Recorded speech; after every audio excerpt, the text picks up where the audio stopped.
As you can see from the weather here, I'm not in England at the moment. I'm away seeing clients, and as always, I've just come up with a fantastic idea on inheritance tax planning, which I had to share with you. Let me demonstrate. Now, this is a bit of a harebrained idea, but it has got legs. Initially, you'll think it's very controversial and not allowable, but let it sink in, watch it a few times, and you will see the logic in my madness. Okay, so here's the idea. Using your mother-in-law for tax planning. Now, here's how the idea works. So I've shortened it for the video, you can see. Using mother-in-law for tax planning reasons.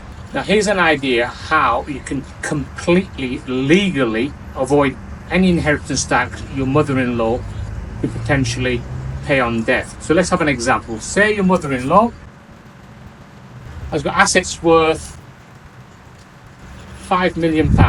She's a widow. Okay?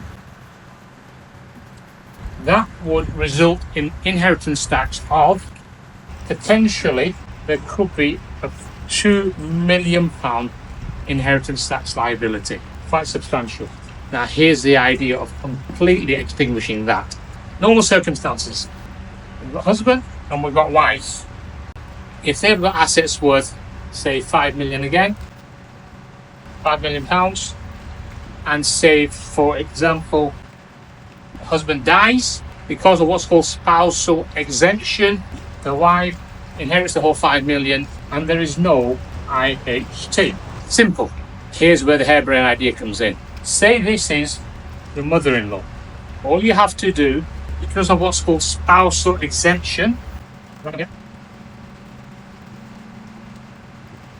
because of spousal exemption, transfers between husband and wife, there's no IHT. So this is what you do. You're married, husband and wife, you divorce your wife, so get rid of her, and you go and marry your mother-in-law. Completely legal. Because you've divorced your wife, she's not your mother-in-law anymore, you can marry her, use spousal exemption, she can transfer that 5 million to you, hey presto, no inheritance tax. There's two things you can do here. You can either then divorce your mother-in-law, remarry your wife, and you've saved yourself a couple of £1 million. And you can have different variations of this. Now, I know what you guys are thinking. You probably think it's not ethical, it's not allowed. Now, here's some case law. In 2005, the European Court of Human Rights agreed with such unions. And in 2007, there was a real-life example of what I'm saying here.